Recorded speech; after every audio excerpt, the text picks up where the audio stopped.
अभिवादन स्वीकार कीजिए ब्रजेश मिश्रा का और आप देखना शुरू कर चुके हैं द डिबेट। बहनों भाइयों, औरंगजेब कब्र से बाहर आ गया है। वैसे नहीं आया है बाहर, बयानों के जरिए आया है। मुसलमान पाकिस्तान के बाद औरंगजेब की भी अब जब तीसरे फेज की तरफ हम बढ़ रहे हैं, एंट्री हो गई है भारत के चुनाव में। औरंगजेब का फैक्टर क्या है और क्या ये राजनीति को प्रभावित कर रहा है, और अचानक से इतिहास के गड़े हुए मुर्दों को क्यों उखाड़ा जा रहा है? कोई खास बात है, या इस तरह से जो जिन्हें दफनाया जाता है इतिहास में, उन्हें वक्त ज़रूरत पर निकाल कर इस्तेमाल के बाद फिर दफना दिया जाता है? आज चर्चा हम इन्हीं सभी विषयों पर करने वाले हैं कि इतिहास का प्रभाव इस चुनाव में कितना पड़ने वाला है। बहन भाइयों, जब बात अभी मुसलमान पाकिस्तान पे चल रही थी, विरासत टैक्स पे चल रही थी, तब तक राहुल गांधी का एक स्टेटमेंट आता है कि भारत के जितने भी राजे महाराजे थे, इन्होंने लोगों पर, प्रजा पर बहुत अत्याचार किया, ज़मीनें छीन ली और बड़ा अत्याचार किया। भारतीय जनता पार्टी बहुत दिन से मौके की फिराक में थी कि राहुल गांधी को किस बयान पर घेरा जाए। लिहाजा प्रधानमंत्री का बयान आया कि राहुल राजे महाराजों को तो भला बुरा कह रहे हैं, लेकिन राहुल गांधी नवाबों को, सुल्तानों को और बादशाहों को कुछ नहीं कहते हैं, उनके बारे में कुछ नहीं बोलते हैं, और औरंगजेब के अत्याचार पर भी वो कोई कमेंट नहीं करते हैं। हालांकि प्राइम मिनिस्टर ने राहुल गांधी का नाम नहीं लिया, लेकिन राहुल गांधी के भाषण का जिक्र राजे महाराजे वाले संदर्भ में किया।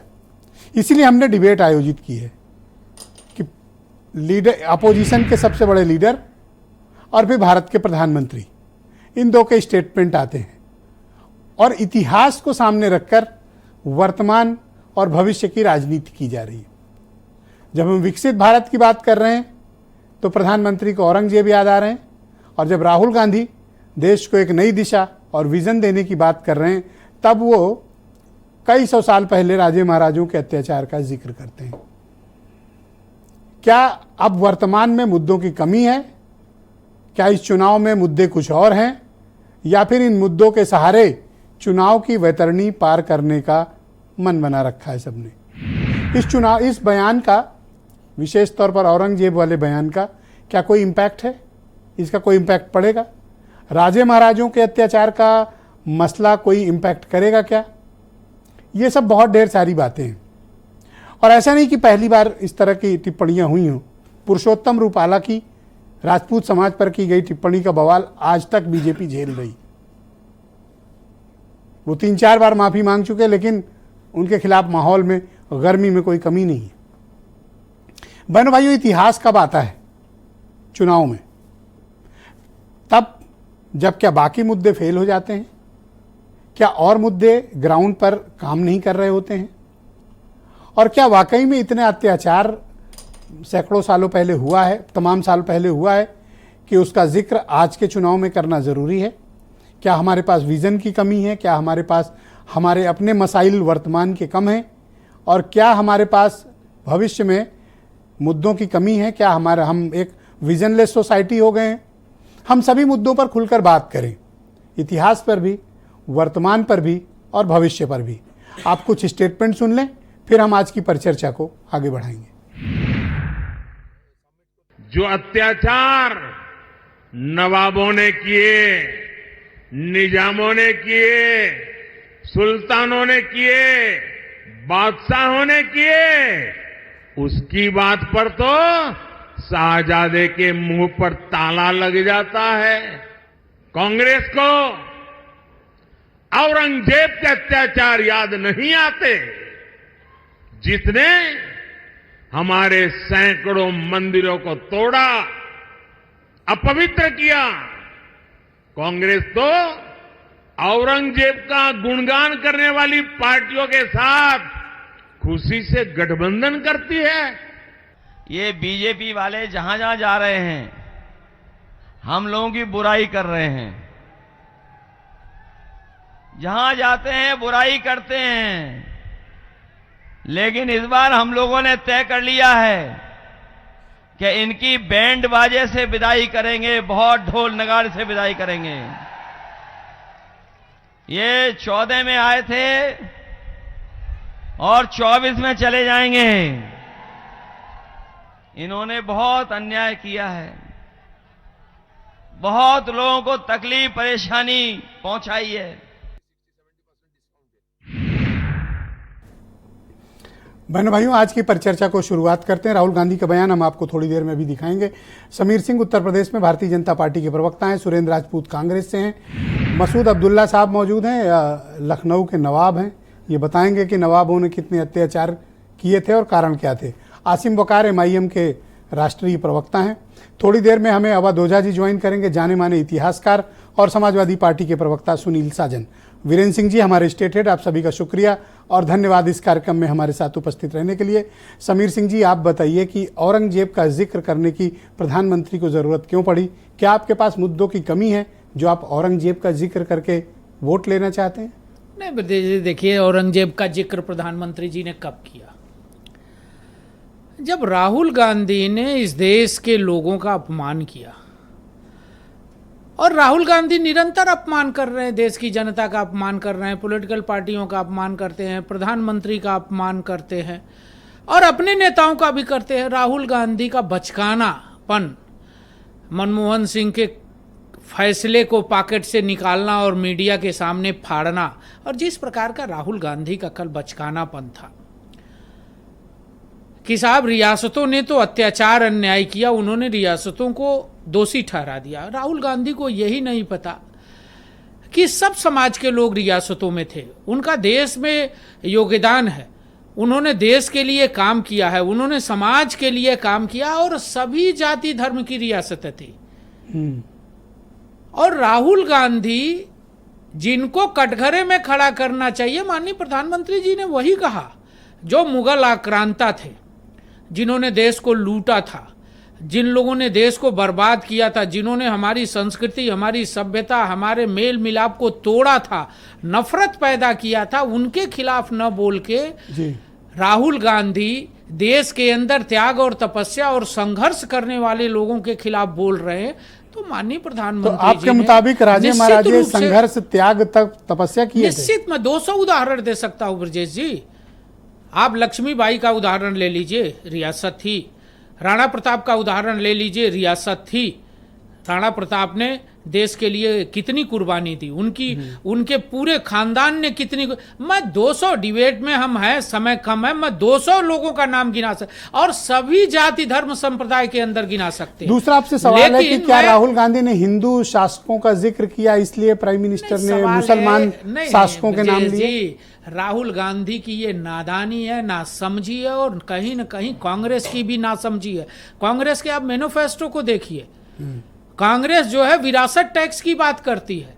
कांग्रेस देश के अंदर ऐसी बातें करती है जो देश के अंदर संघर्ष कराने की बात करती है, वर्ग संघर्ष कराने की बात करती है। औरंगजेब का जिक्र जरूरी था, इसके जिक्र के बिना निश्चित रूप इसके जिक्र के बिना चुनाव नहीं था। निश्चित रूप से राहुल गांधी का जो बयान है वो निंदनीय है और देश के लिए, नौजवानों के लिए, जो इतिहासविद है, जो इतिहास जानते हैं, जिन्होंने इतिहास पढ़ा है। और औरंगजेब का बयान गर्व का प्रतीक नहीं है। औरंगजेब ने तो इस देश को लूटा था, हमारी सांस्कृतिक विरासत को तोड़ा था।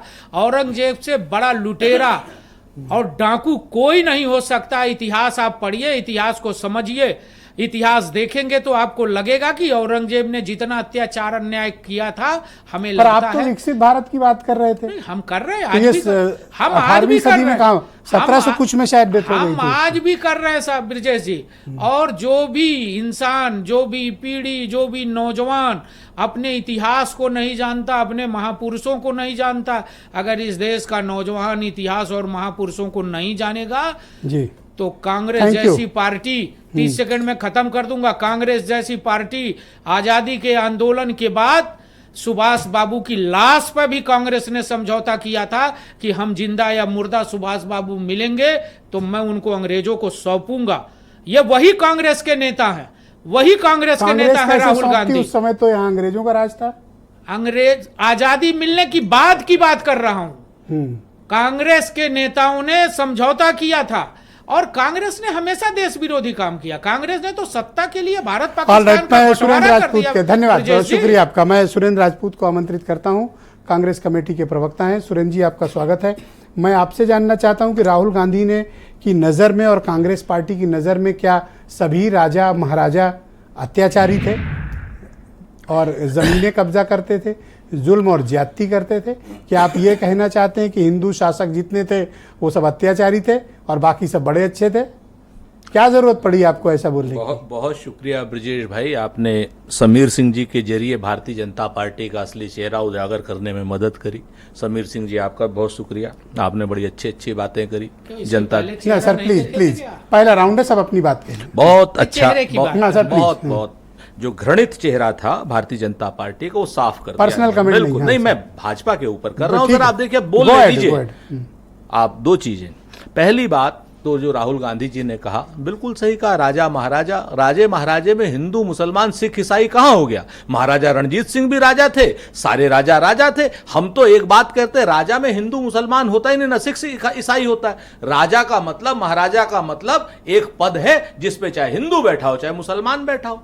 आज की डेट में भारतीय जनता पार्टी ने स्पष्ट कर दिया है कि जो पंडित नेहरू, सरदार वल्लभ भाई पटेल ने 500 से भी ज्यादा रियासतों को इकट्ठा करके उनसे दस्तखत करा करके हमारे अखंड भारत की जो कल्पना की थी, भारतीय जनता पार्टी उसे खंड खंड करना चाहती है। भारतीय जनता पार्टी 560 रियासतों में इस देश को बांटना चाहती है, देश के टुकड़े करना चाहती है। ये टुकड़े टुकड़े गैंड का सरगना है नरेंद्र मोदी। ये तो उल्टा आप बोलने लगे। बिल्कुल सही बोल रहा हूं, बिल्कुल एकदम इन्होंने जो कहा है अक्षरत बोल रहा हूं। राजे महाराजाओं का जो त्याग तपस्या की बात ये लोग कर रहे हैं, इसका मतलब है कि ये लोग देश को 1948-47 से पहले ले जाना चाहते हैं। और जो सरदार पटेल ने इस देश को एकीकृत किया था, कश्मीर से लेकर तो जरूरत क्या पड़ी थी कि आप से लेकर के राजकोट तक, तो राजे महाराजों पे, हिंदू शासकों पर ही सवाल क्यों नहीं, उठाते हैं? हिंदू मुसलमान सिख ईसाई सारे, नवाब निजाम सुल्तान, हाँ, नवाब बादशाह, निजाम सुल्तान सब, बादशाह। टोटल बादशाह भी, बादशाह तो दिल्ली का होता था, चाहे पृथ्वीराज चौहान साहब हो और चाहे कोई हो, हमारे थे औरंगजेब भी। बिल्कुल टोटल 100%।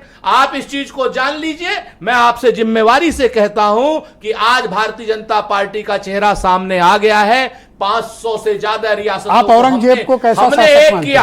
औरंगजेब को छोड़िए, हमें क्या एक लेना? सवाल दे लीजिए, सुन लीजिए, औरंगजेब को कैसा शासक मैं मानते थे? आपको बहुत स्पष्ट कह रहा हूं, सारे राजे महाराजाओं ने नल नील को, कोल को, भील को, गरीब को, गुरबा को, महिला को, सबको, सब राजे महाराजाओं ने, नवाबों ने, बादशाहों ने अत्याचार किया, इन सुल्तानों ने सबने अत्याचार किया, निजामों ने अत्याचार किया, अपने घर की तिजोरी भरी, करोड़ों करोड़ों डॉलर का सोना इन्होंने अपना किया, आम जनता को भिखारी रखा। और भारतीय जनता पार्टी, तो आपकी नजर में सब खराब थे, सब खराब थे भारतीय राजा उन्हीं, हाँ बिल्कुल सब टोटल, क्योंकि उन्होंने नल नील कोल भील सबको क्या नाम गरीब रखा और भारतीय जनता पार्टी का असली चेहरा सामने आज कुछ उत्तेजना में है, आराम से हम लोग बात मैं करें। आपसे फिर वही कह रहा हूं कि भारतीय जनता पार्टी ने आज अपना चेहरा दिखा दिया कि ये देश, एक अखंड देश को खंड खंड करके 500 टुकड़ों में नरेंद्र मोदी एक सवाल और ले लीजिए, चाहते हैं। ये रिएक्शन ऐसे नहीं आया, आपने एक्शन किया तो उसका रिएक्शन आया, हम तो रुख तो आप मोड़ रहे थे, अरे तो हमने तो जिक्र क्यों किया ऐसा कि आपको जवाब मिले हाँ, ऐसा? तो भारतीय जनता पार्टी का तभी तो चेहरा सामने आया। देखिए ना, आज की डेट में राजे महाराजाओं की पार्टी है, गोल खा गए आप। ये धनी और सामंतों की पार्टी है, गोल खा गए आप। अरे हम नहीं खाए, ये आज की डेट में इनका चेहरा सामने आ धन्यवाद, गया। मैं सुनील साहब, बहुत सारे शुक्रिया के सर, सारे धन्यवाद। राजे महाराजाओं के साथ देकर के भाजपा ने Thank you। देश के टुकड़े सुनील साजन जी को टुकड़े स्क्रीन करने पे वालों भेजा। का साथ दिया है धन्यवाद। और देश इसका, कृपया कॉपरेट करें, देश डिबेट आगे इसका बढ़ाएं। जवाब देगा। सुनील साजन मेरे साथ मौजूद हैं, समाजवादी पार्टी के प्रवक्ता हैं। सुनील जी, ये हिंदू शासक और मुसलमान शासकों की भी इस चुनाव में एंट्री हो गई और मुख्य किरदार के तौर पर जो एंट्री हुई है औरंगजेब की हुई, वो कब्र से बाहर आ गया है और बताया जा रहा है कि औरंगजेब के समय बहुत अत्याचार हुए थे, नवाबों के समय भी हुए थे, निज़ाम सुल्तान और बादशाहों के समय भी हुए थे और राजे महाराजों ने भी बहुत अत्याचार किया, ऐसा राहुल गांधी ने कहा। आप किस वाले के साथ खड़े हैं? जुड़वाइए।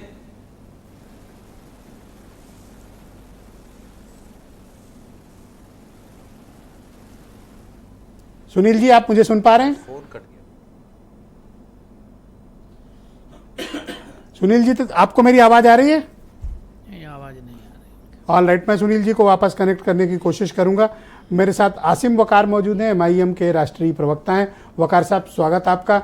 मैं आपसे जानना चाहता हूं कि ये अचानक जो हिंदू शासकों और मुसलमान शासकों का जिक्र आया है इस चुनाव में, इसको आपकी पार्टी किस संदर्भ में देख रही है? और प्राइम मिनिस्टर अभी कह रहे थे कि जो लोग औरंगजेब की समर्थक पार्टी हैं उनके साथ कांग्रेस वाले हाथ मिलाए हुए हैं। हालांकि वो आपका शायद कमेंट नहीं था, पर आपके साइड से शायद गुजरा है। बड़ी दिक्कत की बात है कि प्रधानमंत्री जी के विरोध में हैं हम, उनको पता नहीं कि आसिम वकार उनके अगेंस्ट है। आपकी पार्टी की बात सुनिए सर, उन्होंने कहा कि औरंगजेब के जो समर्थक हैं वो कांग्रेस में, समझिए यही तो कहा ना प्रधानमंत्री जी ने। औरंगजेब के समर्थक थे मान सिंह, और मान सिंह की जो नस्ल है उनमें है दिया कुमारी जी, कछवाहा राजपूत, और मान सिंह की जो पोती हैं वो हैं डिप्टी सीएम राजस्थान की। और औरंगजेब के जो विरोधी थे वो थे महाराणा प्रताप। महाराणा प्रताप मतलब सिसोदिया राजवंश। तो जो अभी समीर जी ने बोला कि जो महाराणा प्रताप थे वो ये थे, वो उन्होंने बड़ा, मैं भी महाराणा प्रताप के समर्थन में हूं, लेकिन सिसोदिया राजवंश के महाराणा प्रताप ने पूरी उम्र मुगलों से लोहा लिया, जंग की, घास की रोटियां खाई, जंगल में रहे, और उन्हीं के वंशज मनीष सिसोदिया को प्रधानमंत्री जी ने जेल में डाल दिया। अब अंदाजा लगाइएगा कौन किसके साथ। जो मुगलों का विरोधी था उसका वंशज जेल में मनीष सिसोदिया, और जो औरंगजेब का समर्थक था, दोस्त था, मान सिंह, जय सिंह सवाई, जय सिंह अंबेर, उनके वंशज जो हैं। आप जो बोल रहे हो आपका फैक्ट चेक भी करेंगे लोग ऑनलाइन। करिए सर, मैं तो बोलता इसीलिए हूं, मैं तो बोलता ही इसीलिए हूं। मैं गारंटी से कह रहा हूं सर। अब प्रधानमंत्री जी बताइए किसके साथ है? नहीं, किसके साथ है प्रधानमंत्री जी? मैं पूछ रहा हूं सर आपसे, मनीष जी से पूछिए, क्या महाराणा प्रताप जो महाराणा प्रताप जी थे, क्या ये सिसोदिया राजवंश के थे कि नहीं थे? दूसरा सवाल ये है सर सुनिए, अभी कहां? अच्छा अभी है। अरे सर, शिवाजी राजे महाराज, शिवाजी राजे महाराज किसने अरेस्ट कराया उनको? औरंगजेब के दरबार में फंसा के, घुमा के, फुसला के कौन लेकर आया? गिरफ्तार किसने कराया? राजा जयसिंह की बेटे ने। और राजा जयसिंह कछवाहा राजपूत, और कछवाहा राजपूत मतलब जयपुर, और जयपुर मतलब दिया कुमारी जी डिप्टी सीएम। ये तो समझिए सर, इतिहास प्रधानमंत्री जी हमसे कहां इतिहास में जीत जाएंगे? पहले कंसल्ट नहीं किए थे क्या इनसे? नहीं सर, समझिए पूरी बात समझिए। राहुल गांधी जी को चाहिए कि बोले कि जितने औरंगजेब के समर्थक, जितने लोगों ने मुगलों की फौजों में अपनी सर्विस दी, तनख्वाहें ली, वो सब बीजेपी में, और जितने लोगों ने औरंगजेब से लोहा लिया वो सब जेल में। आप समझिए बात को, प्रधानमंत्री जी कहां तो इसका जिक्र आया क्यों? अब इस पे आ जाइए, तो आपने हिस्ट्री बता दी। मैं बता रहा हूं आपसे, आवश्यकता क्या आन पड़ी? मैं बता रहा हूं आपसे, अगर ये जिक्र ना आया होता तो मैं आपको क्या इसके बिना चुनाव अधूरा था? नहीं सर, मैं बता रहा हूं आपसे, बड़ी मजेदार बात बता रहा हूं आपसे। मैं आपको एक, ये मोबाइल में क्या देख रहे नहीं हैं? मैं लिस्ट देखिए, झूठ वाली व्हाट्सएप यूनिवर्सिटी का इतिहास है। देखिए झूठ बोलता है, देखिए बात समझिएगा। झूठ वाली WhatsApp university, one by one. अभी बात आई गरीब यूनिवर्सिटी है, ये जो बोलने जा रहा हूँ, झूठ वाली, जो बोलने जा रहा हूँ, जिसको इतिहास पता है नहीं, मैं आपको समझ, वो इतिहास का ज्ञान है। आप तैयार रहे हैं? इतिहास सर, जिसको 30 सेकंड पता बचे नहीं आपके। है। 20 अरे सेकंड। मुगलों का, सर, मुगलों का इतिहास बता पहला दो राउंड है ना। सर, पहला राउंड है, प्लीज। मुगलों का इतिहास बताओ, 10 सेकंड और हिंदुओं रुक के जाए। इतिहास में आप कहाँ रुक जाए, पढ़े? आप रुक जाए। हाँ, भारत की सरकार ने लोकसभा एमआईएम के प्रवक्ता और मुगलों के सर, इतिहास में पहले रहना राउंड में तो चाहिए। इंटरप्ट करें प्लीज। हाँ भारत की पार्टी मैं से तो- सर, निकाल कंप्लीट करिए, जाओगे। कंप्लीट करिए। जी देखिए, अब बताऊं आपसे, मुसलमानों के एक कंपनी थी आधुनिक मेटेलिक लिमिटेड, इसके 4,961 रुपए माफ कर दिए गए। आलोक इंडस्ट्रियल लिमिटेड 24,472 करोड़ रुपए माफ कर दिए गए। किधर चले गए? Amtek auto limited 10,000। Thank you. कहाँ समय बर्बाद कर थैंक रहे यू हैं ब्रजेश जी? सर, ये जो पैसे माफ किए गए 15 लाख करोड़ समय रुपए बर्बाद कर रहे हैं। ये कितना 15 लाख करोड़ रुपए समय है, के ऊपर चुनाव जिक्र चल ना रहा होने है, पाए, 15 लाख चुनाव करोड़ चल रुपए रहा माफ है। किया गया है, उससे और छुपने के लिए, मुंह व्हाट्सएप छुपाने के यूनिवर्सिटी लिए। से सवाल ले रहे सर, हैं। पहला राउंड है, पहला। आप लीजिए। हाँ क्या ये औरंगजेब का- ओके, मसूद अब्दुल्ला ना सर प्लीज। हाँ नहीं, मैं सबको भाई अब सर, गलत अब ये बता नहीं दूं सकते, आपसे, आपको एक मना मिनट कर सर, उनको भी। रुक आपसे जाए। मैं वादा कर रहा हूं जी। इस डिबेट में अब समीर सिंह अपनी बात नहीं रख पाएंगे। धन्यवाद, बहुत शुक्रिया आपका। मैं मसूद अब्दुल्ला साहब मेरे साथ मौजूद हैं, अवध के नवाबों के परिवार से आते हैं। आपने, मैं उम्मीद करता हूं कि नवाब साहब आपने प्राइम मिनिस्टर की स्पीच जरूर सुनी होगी। जी क्या वाकई में नवाबों ने इतना अत्याचार किया था? देखिए, बहुत ही आप क्या अफसोस की स्वीकार बात करते है, हैं? बहुत ही अफसोस की बात है जो प्रधानमंत्री जी का जो उनका स्टेटमेंट आया है, उनकी स्पीच में जो हमने सुना है, जो अंग्रेज़ों का एक पॉलिसी थी उनकी डिवाइड एंड रूल, वही चीज़ आज भी लागू हो रही है। और जब भी इलेक्शन होता है उसमें चिराग में से वही हिंदू मुसलमान और इस तरह की चीज़ों का जिन जो है वो निकल आता है। जहाँ तक उन्होंने जो बात की है उसमें उन्होंने निज़ाम का नाम लिया, नवाबों का नाम लिया, बादशाहों का नाम लिया, सुल्तान का नाम लिया और औरंगजेब। तो औरंगजेब जो हैं, आप देखिए निज़ाम, जिस वक्त यहाँ के ऊपर हिंदुस्तान में पैसे की ज़रूरत थी तो 5 टन सोना किसने दिया था? वो निज़ाम ने दिया था। जिस वक्त सुल्तानों की बात अगर आए तो टीपू सुल्तान आप देख लिए कि उन्होंने कितना बलिदान दिया है, वो शहीद हुए।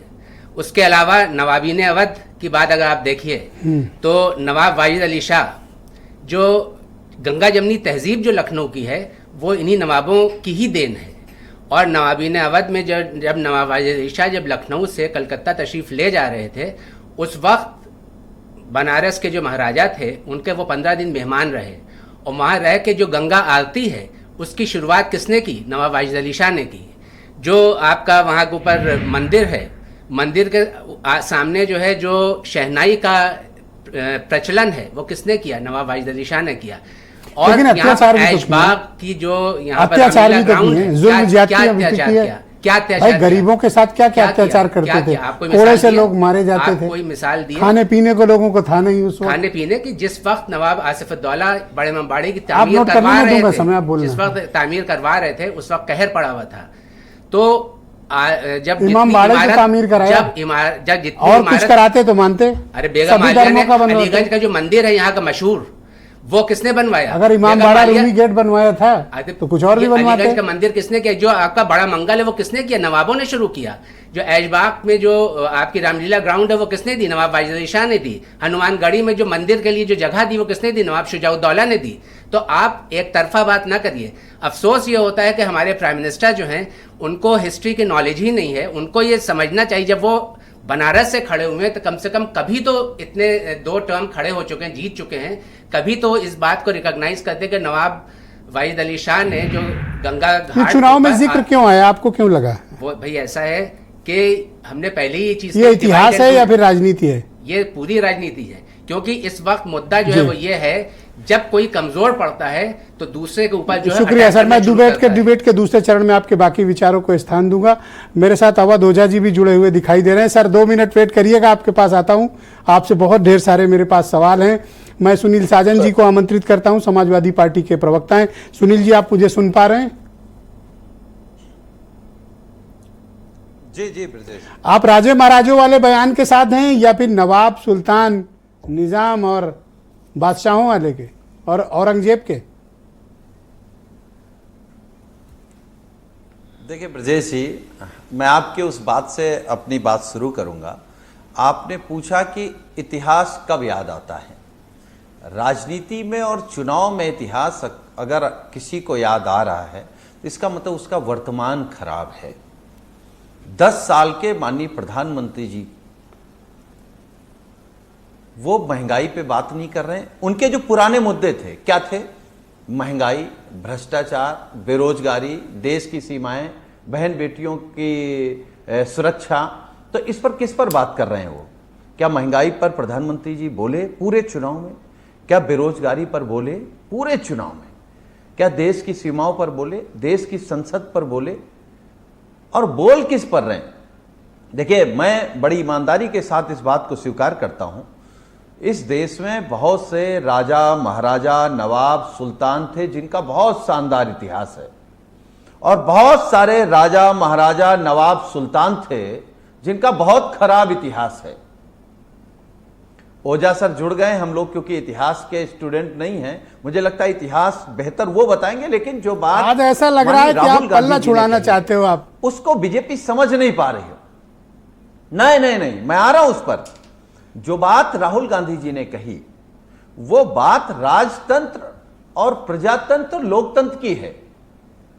और 1952 के बाद इस देश में कौन राजा, कौन महाराजा, कौन नवाब, कौन सुल्तान?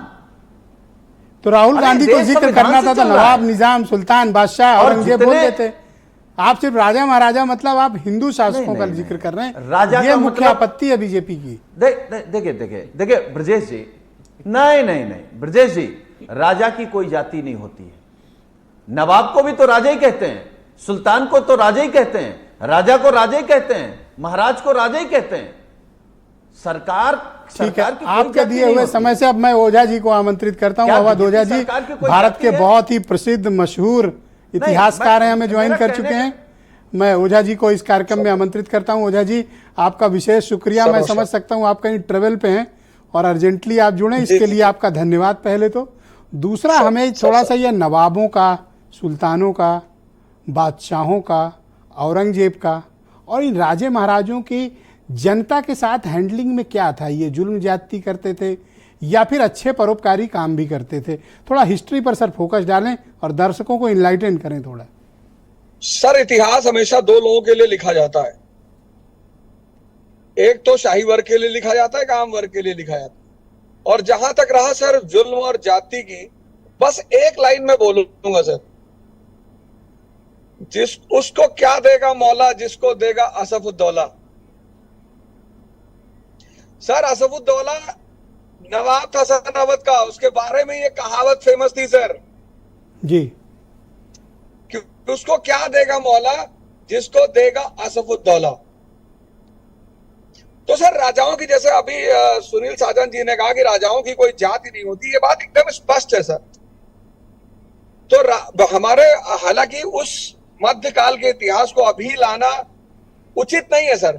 सर, सफदरजंग अवध का नवाब था, दूसरा नवाब, उसकी न्यायप्रियता और इथिक्स की चर्चा पूरी दुनिया में होती है सर। जी, आप कभी दिल्ली आएंगे तो आपको सफदरजंग हॉस्पिटल मिलेगा, सफदरजंग एयरपोर्ट मिलेगा सर। और सफदरजंग की न्यायप्रियता और उसकी इथिक्स और मोरालिटी, उसकी चर्चा सोचिए पूरे दुनिया के इतिहास में होती है। ये स्टेटस था सफदरजंग का। लेकिन सर, इस इसका देश में मतलब ये अक्सर मैं नहीं है। देखता हूं कि एक बहस होती है औरंगजेब को लेके। आप थोड़ा सा प्रकाश डालें कि वो किस तरह का बादशाह था?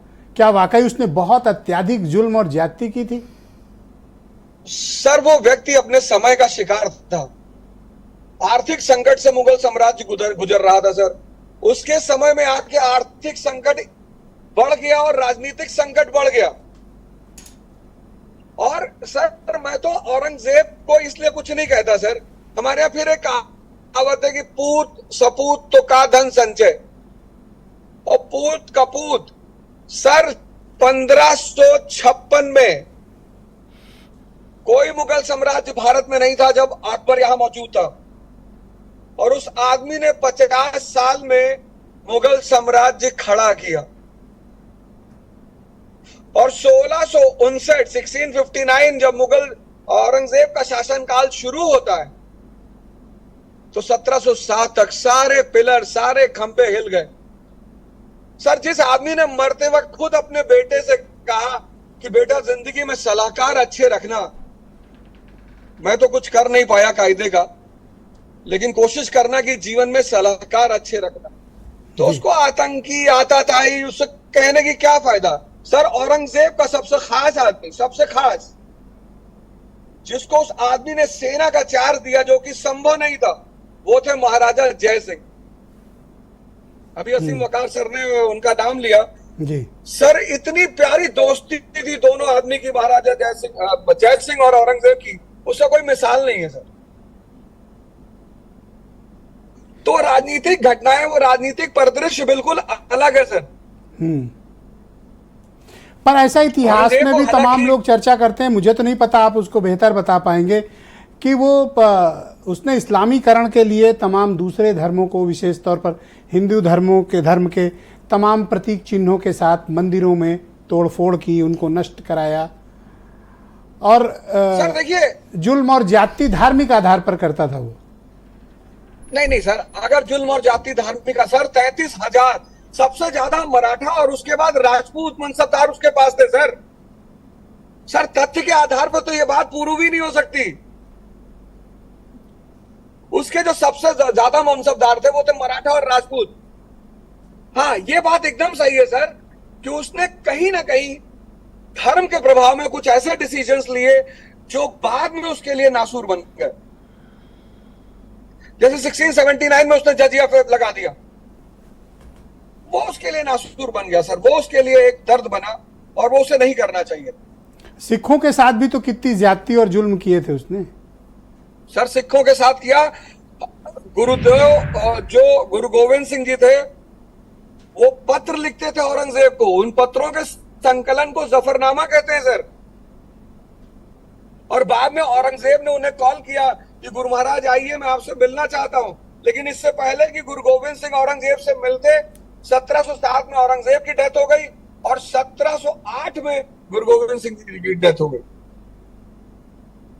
जी, तो इतिहास किस सर, तरह, राजनीति आपके मुताबिक राजे महाराजों का इतिहास किस तरह से याद किया जाए?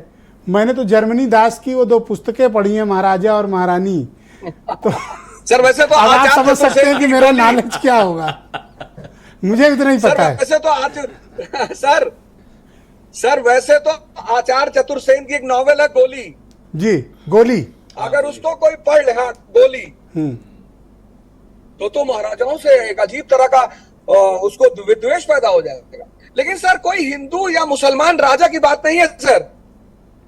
या तो राजा हुए अकबर की तरह जिन्होंने साम्राज्य बनाया, जनता को उन्नति दी, संपन्नता दी, और या फिर राजा हुए औरंगजेब की तरह जो अपनी परिस्थिति को समझ नहीं पाए और खुद भी परेशान हुए और साम्राज्य को भी ले डूबे। उनको हिंदू मुस्लिम की नजर से देखा जाएगा तो चीजें गलत हो जाएंगी सर। इतिहास नवाब और सुल्तान हो या फिर बादशाह और निजाम, इनको मुसलमान शासकों के तौर पर देखता है, और राजा महाराजाओं को क्या हिंदू शासक के तौर पर देखता है, या राजा राजा ही होता है? सर हम जब इतिहास पढ़ते हैं हाँ, आप कैसे देखते तो हैं? हम उसे देखते हैं कि 50 साल में एक विदेशी अकबर वो इतना शक्तिशाली साम्राज्य खड़ा कर देता है सर, इतना शक्तिशाली। तो हम उसकी रेवेन्यू पॉलिसी पढ़ते हैं सर, हम उसकी राजपूत पॉलिसी, हम उसकी फॉरेन पॉलिसी। सर हम ये क्यों नहीं पढ़ते कि अकबर ने एक जैन संत हरविजय सूरी को जगत गुरु की उपाधि दी सर? हम ये भी तो पढ़ सकते हैं सर। ब्राह्मण संत को उसने अपने दरबार में बुलाया। अरे वो बताते हैं कि इतने ब्राह्मणों का जनेऊ जब तक देख नहीं लेता था औरंगजेब सोता सर नहीं ये था। तो मैंने भी सुना है सर, ये तो मैंने भी सुना है कि कम से कम शायद 1 लाख ब्राह्मण डेली मरते थे, तो उतना जनेऊ तोल के वो खाना खाता था सर। एक दिन में अगर वो 1 लाख ब्राह्मण मारता था तो 1 साल में 365 दिन होते हैं सर, और लगभग 50 साल उसने भी शासन किया। तो ब्राह्मणों को तो बचना ही नहीं चाहिए था सर। फिर तो बड़ा गड़बड़ हो जाता सर। सर इसको हिंदू मुस्लिम की नजर से नहीं देखा जा सकता। हाँ, सर वो बहुत समझ विकृति रूप हो जाएगा। क्या वर्तमान राजनीति में आप इतिहास के इस्तेमाल को ठीक मानते हैं? सर इतिहास से हम अशोक से सीख सकते हैं कि कैसे धार्मिक एकता पैदा की गई। इतिहास तो गाइड है ना सर। जिसने बुरा किया मोहम्मद बिन तुगलक वो भोगा बेचारा, जिसने गलत किया वो भोगा, जिसने सही नीतियां, पॉलिसी डिपेंड्स अपॉन प्रायोरिटी। जो नीति को प्राथमिकता के हिसाब से लागू करेगा सर वो राजा महान बनेगा। जो नीति को प्राथमिकता के हिसाब से नहीं लागू करेगा इतिहास उसे गाली देगा सर, उसके साथ अच्छा व्यवहार नहीं करेगा, और हम क्लास में उसे प्यार से पढ़ाएंगे नहीं सर। ठीक है सर, आप हमारे साथ थोड़ी देर और जुड़े रहिएगा। मैं वीरेंद्र जी को जोड़ना चाहता हूं आपके साथ। वीरेंद्र जी स्वागत आपका। मैं वीरेंद्र जी आपसे जानना चाहता हूं कि अब जिस तरह चुनाव तीसरे चौथे चरण के लिए बढ़ रहा है, आप क्या महसूस करते हैं? इस तरह के मुद्दों पर का जनता पर कोई इम्पैक्ट है या फिर ये सिर्फ बयानबाजी तक सीमित रह जाएगा? वीरेंद्र जी देखिए, ये चुनाव गारंटी से शुरू हुआ था और अब हिंदू और मुसलमान पर आ गया है। निश्चित ही समाज में जब धार्मिक आधार पर बातें आती हैं तो फिर वहाँ पर ध्रुवीकरण हो सकता है। आप इसको एक धर्म युद्ध भी कह सकते हैं, जिसमें अपनी अपनी जीत के लिए हथकंडे अपनाए जाते हैं। ब्रजेश जी, चुनाव में एक तो मतदान कम हो रहा है, मतदान कैसे बढ़ाया जाए, गर्मी कैसे पैदा की जाए। गर्मी बाहर पड़ बहुत रही है, तो जो ये उत्तेजना वाले भाषण होते हैं ये गर्मी लाते हैं और ये माहौल बनाते हैं कि अब मौका आ गया है कि आर पार कर लो, नहीं तो 5 साल फिर पछताना पड़ेगा। आज चुनाव भले ही राजा महाराजा, औरंगजेब, नवाब, चमड़े का सिक्का चलवा दिया, कोई मूर्ति भंजक था, कोई तमाम सारी बातों पर लड़ा जा रहा है। लेकिन ये बात सच है और रहेगी कि भारत में संविधान से चीज़ें चली हैं और संविधान ही इस तरक्की को, इस आम आदमी के सबके जीवन के अधिकार को सुरक्षित करता है और हर धर्म को बराबर सम्मान देने की बात कहता है। तो फिर पुरानी बातों को लेकर हम कितने दिनों तक लड़ाई लड़ते रहेंगे? इस देश में तमाम सारे अत्याचारी भी आए, मूर्तियां तोड़ी, मंदिर तोड़े, औरंगजेब जैसे लोग आए, तमाम तुगलक आए, तमाम तैमूर लंग आए, लेकिन अकबर द ग्रेट कहलाए। शाहजहां ने भी एक इमारत बनाई जिसको आज तक ताजमहल को लोग अजूबा कहते हैं। उनके भी नाम अलग अलग तरह से दर्ज हैं इस देश के इतिहास में। नवाबों की वजह से ही उत्तर प्रदेश को गंगा जमुनी तहजीब का शहर कहा गया। आखिर कुछ न होता तो फिर ये सब उपमाएं, उपाधियां न दी गई होती। जहां जो ज्यादा संख्या में है उसने कमजोर को सताया, उसकी वजह से आज ये समाज में विभाजन पैदा हुआ। तो मुजफ्फरनगर में एक दंगा हुआ था जिसको लेकर बीजेपी ने बहुत बड़ा आंदोलन किया। बीजेपी के कई नेता उसमें जेल में भी गए थे। उस समय वो मंत्री भी बने लेकिन आज मंत्री नहीं है। तो ये सब बातें रही जो देश में आई गई, लेकिन वोट परसेंट को बढ़ाना है। अब तो बीजेपी को 399 पार ही करना है, 400 पार कहाँ रहा। एक तो सूरत में निर्विरोध हो ही गया और आज एक इंदौर में कांग्रेस वाले ने भी पर्चा वापस ले लिया। अब तो शायद नारा बदल जाए, 398 आ जाए। तो ये चुनाव इस देश में इसलिए महत्वपूर्ण है जी कि बीजेपी ने एक 400 पार का नारा दे दिया। उस नारे को आज तक बड़ी मुश्किल से शायद कोई छू पाया हो। सुना एक बार कोई छू पाया था देश की आज़ादी के 75 साल में। तो अब वहां तक पहुंचना है। इतनी सीटें जीतकर ये चमत्कार, वोट परसेंट घट रहा है। कैसे होगा? बिना उत्तर प्रदेश के नहीं हो सकता। सारी ताकत उत्तर प्रदेश में बीजेपी ने लगा दी है। प्रधानमंत्री से लेके अमित शाह और योगी आदित्यनाथ और राजनाथ सिंह ने भी आज नामांकन किया जी। तो बहुत सारी चीजें चल रही हैं जी। वीरेंद्र जी कंक्लूड करें, आज थोड़ा वक्त का अभाव है जी। देखिए, बसपा का अकेले लड़ना भाजपा के लिए नुकसानदायक चला गया। हालांकि मायावती अब मुसलमान कैंडिडेट काफी उतार रही हैं, बदल भी रही हैं, लेकिन जो देरी हो गई शुरुआत में वो नुकसान में हो गया थोड़ा मामला। अब डैमेज कंट्रोल करने में टाइम लगेगा। हालांकि ब्रजेश जी देखिए, भाजपा होम्योपैथिक के उस डॉक्टर की तरह है जो कहती है कि शीशी में से 4 गोली ढक्कन में निकाल के खाओ, और जब निकालो तो 6 गोली गिर जात है, और फिर 2 गोली अंदर करने के लिए फिर ढक्कन में ला, तब तक फिर 4 गोली अंदर गिर जात शीशी में। तो यही चक्कर में 4 गोली ढक्कन में आ ही नहीं पाती और आदमी एक खेल में उलझ जाता है। उसको मजा आने लगता है कि 2 गोली गिराना, 4 गोली उठाना, उसी में उलझ जाता है, वो अपनी मर्ज भूल जाता है। तो ये लोग करते हैं, आपको याद होगा, लोग देखते होंगे। तो उसी तरह का सिस्टम चल रहा है। अरे इस देश में तरक्की की बातें होनी चाहिए और किसके खाते में कितना रुपया कौन देगा फ्री में, ये सबसे कोई देश आगे बढ़ने वाला नहीं है। बहरहाल सुनिएगा कि सबकी मंशा चाहे जो हो, लेकिन कुदरत का अपना एक अलग निज़ाम है। वो जिसको चाहेगा वही चिराग आंधियों में जलेगा। एक शायर ने लिखा है कि रात तो वक्त की पाबंद है, ढल जाएगी, देखना यह है कि चिरागों का सफर कितना है, और खुली छतों के दिए तो कब के बुझ गए होते, कोई तो है जो हवाओं के पर कतरता है। बहुत शुक्रिया वीरेंद्र जी, आपका बहुत बहुत धन्यवाद। ग्राउंड जीरो से अपने इनपुट, फीडबैक और पॉलिटिकल ऑब्जर्वेशंस हम तक पहुंचाने के लिए आपका बहुत बहुत शुक्रिया।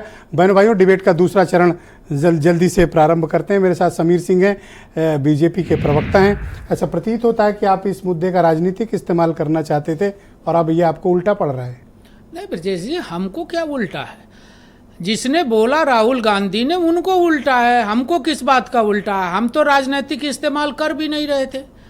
अभी हमारे ओझा जी ने जो बात कही, सम्राट अशोक की चर्चा की।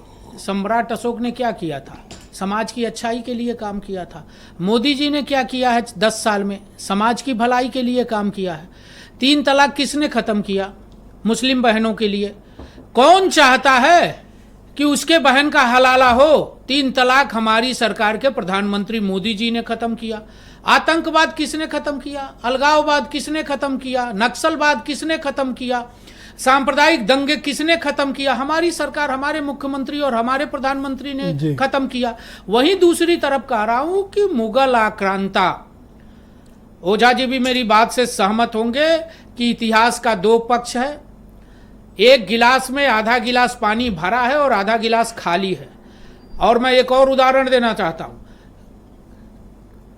कालिदास के बारे में जब किसी बच्चे को लिखने को कहा जाता है तो अगर 6 का बच्चा, 7 का बच्चा, 8 का बच्चा ये लिखता है कि कालिदास जिस डाल पर बैठे थे उसी डाल को काट रहे थे, वो बच्चा पास हो जाता है। लेकिन बीए का बच्चा जब लिखता है कि कालिदास जिस डाल पर बैठे थे उसको काट रहे थे तो फेल हो जाता है। बीए का बच्चा कालिदास की कृतियां लिखता है, उनकी रचनाएं लिखता है और वो पास एक होता सवाल है मेरा आपसे। उसी तरह से ब्रजेश जी, बस हमको समय कम देते हैं, मैं चाहूंगा समय हमको मिलना चाहिए। पूरे पर्याप्त समय है, अब बोले। उसी तरह से मुगल इतिहास भी नकारात्मक वन बाई वन बोलेंगे। आप कुछ कहते हैं, आप बोलिए। इनके वो कोई वक्त ही नहीं, मैं आ रहा हूँ। आप डिबेट डिस्टर्ब करने कोई फायदा नहीं, आपको समय दूंगा, बोलिए। होने से भरा है, मुगलों ने आक्रमण किया। ये दिया कुमारी को आप किस वाले में मानते हैं? पास वाले में, फेल में, आधे गिलास में कि भरे गिलास में? देखिए, उनकी बेचैनी समझ में आ रही थी। उनको इतिहास का ABCD नहीं पता। वो ओवैसी के पार्टी के प्रवक्ता है, और जो ओवैसी आज आजाद भारत में संविधान को न मानता हो और कहता हो कि पुलिस हटा लीजिए और सिर्फ मुसलमान की बात करता हो, वो हमें सिद्धांत सिखाएगा, ये नहीं चले। लेकिन हमारे अभी एक और प्रवक्ता नवाब साहब ने कहा कि साहब ऐसा नहीं। अरे मैं पूछना चाहता हूं, कृष्ण जन्मभूमि पर मस्जिद किसने बनाया? अयोध्या के अंदर राम मंदिर को तोड़ा किसने? काशी विश्वनाथ में अंदर ज्ञान वापी किसने बनाया? बिजली पासी किससे संघर्ष किए? अगर आप इतने ही हिमायती थे, आप इतने ही अच्छे थे, तो बिजली पासी को आज पासी समाज अपना नेता मानता है। वो क्या सोचता है? आज राजभर समाज आवाज ओझा जी को लाया जाए स्क्रीन पे। Thank you sir. थोड़ा वक्त का कम है, थोड़ा कॉपरेट करें। सबको बारी, 10 सेकंड में खत्म करूंगा। सबको बोलने दीजिए। राजभर ने किससे लड़ने का काम किया था? ओके। और अयोध्या के अंदर ओझा जी को लाया जाए स्क्रीन पे। मस्जिद बाबर के नाम। थैंक यू, धन्यवाद। उनके ओके, ओझा जी मुझे ये बताएं, बाबरी के नाम धन्यवाद। बाबरी कौन है? सर उत्तेजना से कोई फायदा नहीं। Thank you. ओके, ओझा जी को स्क्रीन पे लाया गया। ओझा जी एक बड़ा असमंजस है और आप सर हो गया। थैंक यू, आप सुनेंगे। Thank you, thank you, thank you, thank you. Okay, Ojha ji मुझे ये बात बताएं, ये मान सिंह किसकी तरफ थे? औरंगजेब की तरफ थे या दूसरी तरफ थे? नहीं, मान सिंह तो अकबर के टाइम के हैं सर जी। तो ये बता रहे हैं अभी हमारे काबिल दोस्त आसिम वकार कि मान सिंह की ही फैमिली मेंबर हैं दिया कुमारी, और वो उधर थे, उस साइड, मुगलों साइड थे। जी जी, बिल्कुल बिल्कुल, एकदम सही कह रहे हैं। तो ये कौन सी हिस्ट्री बता रहे हैं फिर जो समीर सिंह बता रहे हैं? क्या बता रहे थे? ये बता रहे हैं, क्या कह रहे थे आप कुछ कह रहे थे ओझा जी से? नहीं, मैं ये कह रहा था कि मुस्लिम आक्रांताओं ने इस देश को लूटा है। मुसलमानों का जो समझ गए वो इतिहास ओझा जी बोले आप। सर समीर जी, नहीं सर, मैं आपको बताऊं सर। देखिए ऐसा है सर, मैं बताऊं आपको सर, अगर कोई आदमी इस देश को लूटा है, जिसको हमें वाकई में लुटेरा कहना चाहिए था, तो वो है तैमूर लंग, वो है नादिर शाह, वो है रॉबर्ट क्लाइव। नहीं, सब ने लूटा ओझा जी। अंग्रेजों ने भी लूटा, उनको अपनी बात कहने दें। उनके किसी ने संस्कृति लूटी, किसी ने धन लूटा, किसी ने आबरू लूटी, किसी ने इज्जत लूटी, किसी ने सर एक सेकंड रुक जाए, उनको अपनी बात कंप्लीट करें ओझा जी। सर 40,000 रुपया जो है मनसबदारों की सैलरी हुआ करती थी मुगलों के टाइम। 40,000 सरदार गैर मुसलमान सरदार मारामारी करते थे मुगलों का मनसबदार बनने के लिए। सर मैं मानता हूं ऐसा सर, मैं मानता हूं कि ठीक है, हर समय हर काल में कुछ ना कुछ नेगेटिव घटनाएं घटती है सर, नहीं कुछ नहीं निश्चित ओझा तौर जी, पर ओझा जी कुछ नहीं। Let him finish. इतनी साफ Let him तरीके finish ना, से उनको अपनी आप बात कहने इतने दें। बड़े मुद्दे ना, को रुक जाएं। आप डाइल्यूट नहीं कर आप सकते। बोलने दें उनको। आप इतिहास आप एक सेकंड रुकिए ना, रुकिए एक सेकंड। आप उसी तरह ओझा से जी, इतिहास रख रहे हैं ओझा जी, कालिदास की ओझा जी, तरह। ओझा जी कंप्लीट करें आप। ओझा जी आप ओझा जी कालिदास कंप्लीट की तरह करिए। इतिहास मत हाँ लिखिए। थैंक यू ओझा जी आप कंप्लीट करें। धमकी दे रहे हैं ओझा जी को? अब कंप्लीट कर लेंगे, धमकी वो दे रहे नॉन हैं। पॉलिटिकल आदमी है, उनको अपनी नहीं बात नहीं, ये करें। धमकी दे रहे आपके हैं। पास सब मुगलों की वकालत आपस में ऐसे करेंगे तो समय बर्बाद होगा। मैं सर मैं किसी की वकालत नहीं कर रहा हूँ। उन ओके। हमलावरों सर, की मैं- वकालत कर रहे हैं जिन्होंने रुक अपने जाएं। परिवार की बोलिए ओझा हत्या जी, करके ओझा जी सिर्फ कहें। कब्जा की थी ओझा जी बोलिए। और राज चलाया था। धन्यवाद। सर मैं एक जिसके काल में 10 सेकंड रुके। हाँ सर जिसके काल में रामचरितमानस की रचना हो रही है, जी राम का महिमा मंडन हो रहा है सर। आज जिस राम की हम बात कर रहे हैं सर, वो मुगलों के काल में ही रामचरितमानस की रचना हुई सर। कितने सूफी मुगलों ने संत, कराया, कितने ये भी सूफी कहा संत। थैंक यू दीजिएगा, सर, मुगलों थैंक ने यू कराया। सर। एक क्या सेकंड बात रुकिएगा है? आप।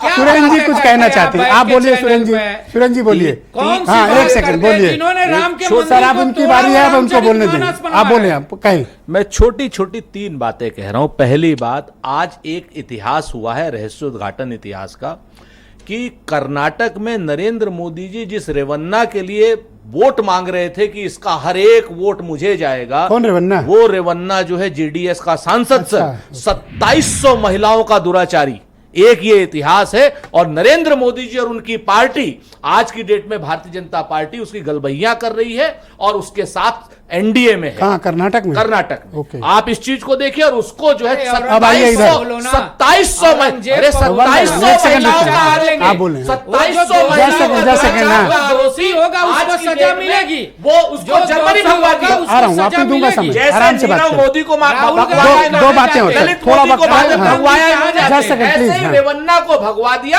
आ रहा हूं, उसके सर। बाद 2700 महिलाओं के दुराचार का आरोपी नरेंद्र सर, मोदी 20 उसके सेकंड लिए और बचे, वोट मांग प्लीज। रहे हैं। नरेंद्र जो मोदी उसके अपराध लिए करेगा वोट One by one, उसको please. सजा मिलेगी। One by one. ये कांग्रेस की सरकार नहीं है। जो अपराध करेगा उसको सजा मिलेगी।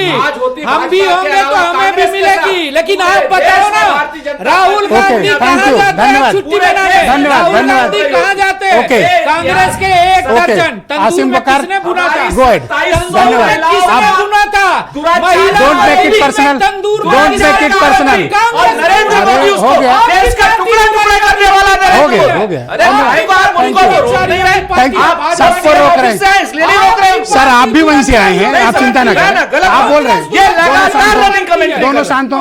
लगातार रनिंग दुराचारी पार्टी का साथ भाजपा देती है। Thank you. भाजपा देती है साजन को लाया रेवन्ना जाए। के साथ में। ओके, सुनील साजन को लाया जाए। धन्यवाद, दुराचारी को धन्यवाद। भाजपा थैंक साथ यू, में thank you. No no no, not allowed. तंदूर में आप बोलिए। 2700 महिला। Thank you, thank you. तंदूर में ओके, किसको भुना था? बलात्कार धन्यवाद। 2700 आप बोले। तंदूर में किसको वकार भुना साहब, था? वकार किस साहब पार्टी बोलिए। का नेता 2700 था? महिलाओं का बोलिए, बलात्कारी बोलिए। भाजपा का सांसद। भुना था। दोनों लोग के कौन माइक किस बंद करो, पार्टी का दोनों के माइक बंद कर दो, कौन पार्टी दोनों का के माइक बंद करो, कांग्रेस का? दोनों माइक। आप बोलो, आप दोनों के माइक बंद करो, बोलिए। सर आप जा सकते हैं, जाइए, आप जाइए अगर आपको ऐसा कहना है तो। मतलब इतना सब आप लोग को समय देने के बाद ऐसी भाषा, आप बोलिए सर। सर आप जा सकते हैं, उसमें मेरे ऊपर एहसान नहीं होगा, आप जा सकते हैं। इस तरह की चेतावनी मुझे दोबारा मत देना आप। सर आप बोलिए। देखिए, मैं औरंगजेब पे ही रहूंगा। हाँ हाँ बोलिए। ये टॉपिक है आज का। 1857 में जो प्रथम स्वतंत्रता संग्राम हुआ था, उसमें हमारे देश की एक महान लड़ाका महारानी लक्ष्मीबाई अंग्रेजों से युद्ध कर रही थी। कॉल दी थी बहादुर शाह जफर ने। 29 साल की उम्र में हमारे देश की महान योद्धा हमारी महारानी झांसी की रानी मणिकर्णिका शहीद हो गई 29 साल की उम्र में। और उन्होंने, अगर उनका साथ जियाजी राव सिंधिया ने दिया होता ग्वालियर के, और सिंधिया गद्दार ना होता, और सिंधिया ने अंग्रेजों का साथ ना दिया होता, तो अंग्रेजों को भारत छोड़ना पड़ा। आज पूरा इतिहास ही है। सुनिए sir, let it please wait. हाँ सर, 20 सेकंड बचे हैं सर, 20 सेकंड। थोड़ा सा इस राउंड में वक्त का अभाव है। 1 by 1। औरंगजेब क्या थे? एक सेकंड। भैया जी, एक मेरा सवाल है, बस एक सवाल है। आप चुपचाप बैठ गया। उसका जवाब उन्हीं को देना हाँ, आप है ले ना। लो उनको। औरंगजेब को चुपचाप क्या बैठ गया। मानते हो? हाँ आप सवाल ले लो। औरंगजेब एक सेकंड को क्या बोलिए, मानते हो? बोलिए बोलिए। औरंगजेब को 20 सिंधिया सेकंड इनके साथ है। हाँ? सिंधिया इनके साथ है। औरंगजेब ओके। को क्या और मानते कौन है? गौरव सिंधिया। अरे ओवैसी क्या है ये बता दो ना, ओवैसी की पार्टी ओके, के all right, प्रवक्ता thank you. हो, ओवैसी सर क्या है बहुत बता टाइम दो बचा है, ना। कम बचा है कंगना सर। रनौत ने ओवैसी फिल्म को की। बता दो हाँ। ना। कंगना रनौत अरे ने मेरे फिल्म की भाई, मणिकर्णिका के नाम से। ओवैसी को वो बता झांसी की दो ना। रानी बनी। अरे इस फिल्म में जो अरे झांसी इस्लाम तलवार पर में जो चर्चा चौकी करो, है, मुगलों वो पर जियाजी चर्चा राव सिंधिया करो। ने कहती थी, ओके, all right, तुम नवाब गद्दार साहब हो। आप कुछ कह रहे थे, चर्चा आप दोनों करो। शांत सबसे पहली थैंक यू नवाब साहब प्लीज। सबसे पहली चीज तो यह है हाँ, कि आप शांत हो, हाँ, हम लोग बोलो, लखनऊ में चर्चा कर रहे हो, ये आराम तहजीब से यहाँ- बात करें हम ये लोग, यहाँ हाँ। की तहजीब नहीं है। यहाँ पर हम लोग डिबेट कर आराम रहे हैं, से जो बात हम करें। लोगों के जो बुजुर्ग हैं, जो हम लोग के नवाब या बादशाह जो गुजरे हैं, उनके लिए हम लोग इस तरह के अल्फाज करें, वो ऐसा था, वो ऐसा था। और जो करंट लीडर्स हैं उनके लिए आप जनाब से बात होती है। सबसे पहली चीज तो यही है कि जो भी हम लोगों के बादशाह गुजरे हैं उनके लिए इस तरह की जबान का इस्तेमाल नहीं करना चाहिए, जो औरंगजेब के अक्सर लिए हम नहीं आप थे। औरंगजेब की बात खत्म करिए, चुप नहीं, रहिए। आप बोलो, इधर तरफ बात करें, आप मुझसे बात करें, आप मुझसे बात दूसरी करें, चीज ये थी, आप मुझसे बात ये करें, बात कर आप रहे मुझसे थे। बात करें। औरंगजेब के लिए फातिया नहीं पढ़ा। आप नहीं साहब सिर्फ डोंट प्लीज डू आप सच। सबसे पहली चीज नो, नो, नो। नवाब नो, नवाब सर, अली अली शाह फातिया नहीं अपने पढ़ते। दरबार में आप अपनी बात जन्माष्टमी कहिए। सेलिब्रेट करते थे। इससे बड़ी मिसाल और क्या होगी? कोई जो आप ये एहसान कह रहे थोड़ी हैं। All right, thank you. और सुनील कोई साजन को लाया एहसान जाए करते थे। सर, धन्यवाद। थोड़ा वक्त का अभाव है, आप सुनील कोई साजन को ले एहसान लेते करते हैं। थे। सुनील साजन को आप लाया बाहर से जाए। आके भाई देश को सुनील साजन जी, लूटे, आक्रमण कौन बाहर से किए, इतिहास राज मुद्दा किए। है। जी आप सर, लोग वही सर, थोड़ा चीज सा है कि कॉपरेट जो करें। अभी हम सिर्फ अपनी बात कहेंगे कि सर, जो धन्यवाद। अंग्रेजों के जमाने में हो रहा था वही सर, आज ये लोग किनके कर लिए रहे लड़ हैं। रहे हैं नहीं, आप सर? हमको ओके इतिहास मत पढ़ो। ओके, आपको आता ही सुनील नहीं साजन जी इतिहास। को नहीं, आप लिया जाए हमको स्क्रीन पे। आपको मालूम ही क्या है? वर्तमान में मुद्दों की क्या कमी हम पड़ गई है 500 सुनील साल जी, पहले का जो अब हम इतिहास इतिहास की मालूम तरफ नहीं। झांक रहे 1000 साल का हैं? इतिहास ओके, है। सुनील भारत साजन विश्व गो का अहेड। गुरु था। थैंक यू सुनील जी, बोलिए। नहीं, ब्रजेश जी, मैंने ओझा सर को सुना तो एक बात तो साफ हो गई कि राजा महाराजाओं के बारे में जो हम अच्छा जानते हैं वही ठीक है, बुरा पक्ष जानेंगे तो बुरा लगेगा। हम केवल एक बात कहेंगे, अभी मैं बीजेपी के प्रवक्ता को सुन रहा था, उन्होंने कहा नक्सल खत्म हो गया, आतंकवाद खत्म हो गया, तो आगे जोड़ दीजिए कि भ्रष्टाचार भी खत्म हो गया, काला धन पर भी आप जीत गए हैं, विदेशी धन वापस ले आए हैं, गरीबी खत्म हो गई है, बेरोजगारी खत्म हो गई है, देश की सीमाएं सुरक्षित हैं, स्मार्ट सिटी बन गई है, किसान की आय 2 गुनी हो गई है, सब खुशहाल हैं। अगर ये होता ना तो आज इस मुद्दे पर बात नहीं कर रहे होते, आप बात कर रहे होते डेवलपमेंट पे। मोदी जी बात कर रहे होते कि हम तीसरी बार बनेंगे तो हमने 2 बार में ये किया है, तीसरी बार ये करेंगे। 2 बार का आप नहीं बता पा रहे हैं, इसीलिए हमारे नेता माननीय अखिलेश यादव जी ने कहा है जो 14 में आए थे 24 में जाएंगे और ये उत्तर प्रदेश। लेकिन आप दोनों राउंड में मैंने देखा कि आप न राजे महाराजाओं पर कोई ओपिनियन दे रहे हैं, न नवाब सुल्तान निजाम बादशाह पर कोई ओपिनियन दे रहे हैं। बच क्यों रहे हैं? इसमें तो एक स्पष्टता होनी चाहिए। देखिए ब्रजेश जी, वो मैं इसलिए नहीं दे रहा हूं, वो नहीं, वो मैं इसलिए नहीं दे रहा हूं कि मुझे लोकतंत्र पे ज्यादा भरोसा है। राजतंत्र को हम उतना बेहतर नहीं मानते हैं जितना बेहतर प्रजातंत्र और लोकतंत्र को मानते हैं। तो जो बेहतर चीज हमारे पास है तो हम उस पर बात करेंगे। हम क्यों राजा इस महाराजा पॉइंट में नवाब आपके और दम है। सुल्तान पे मैं बात ओझा जी करना से है? एक सवाल कहना चाहिए। मैं दूंगा समझ जरा ओझा जी से। सर, ओझा जी सर, थोड़ा सर। मुझे ये बता दें सर, ऐसा कहाँ पढ़ा जाए, कौन सी हिस्ट्री किसकी किताब पढ़े कि कम से कम हमें सही बात इतिहास की पता चले? सर ये तो बहुत चुनौतीपूर्ण क्वेश्चन आपने हमसे पूछ लिया है, क्योंकि हर राइटर किसी ना किसी विंग का बिलोंग करता है। सर दुनिया में जो भी सत्ता में आता है, अगर हमारी कंट्री कल कम्युनिस्ट कंट्री हो जाए ना सर, तो हमारे सुपरस्टार बदल जाएंगे सर, एमएन रॉय हो जाएंगे, भगत सिंह जी हो जाएंगे। तो जो भी सत्ता में आता है सर, इतिहास उसके कब्जे में होता है सर। ये सर नियम है सर दुनिया का। तो पढ़े कौन ये सा दुनिया का इतिहास नियम पढ़े है। फिर हम लोग कहाँ से पढ़े? सर ऐसा है कि कुछ सामान्य सी किताबें मैं हैं। तो कहता हूँ एनसीईआरटी पढ़ लेते हैं, आप क्या कहते हो? ये क्लास सर, 6 वो में तो जो बिल्कुल अच्छा है। हुमायूं हाँ? साहब के बस बारे में एक जो सेकंड, कहा वो कुछ गया कह है, रहे हैं, मैं बोल रहा हूँ एनसीईआरटी पढ़ लिया जाए। बिल्कुल सर बिल्कुल। और वो भी एनसीईआरटी सारी जो पुरानी एनसीईआरटी थी वो आर एस शर्मा जी और सतीश चंद्रा जी इन्हीं लोगों ने लिखी सर।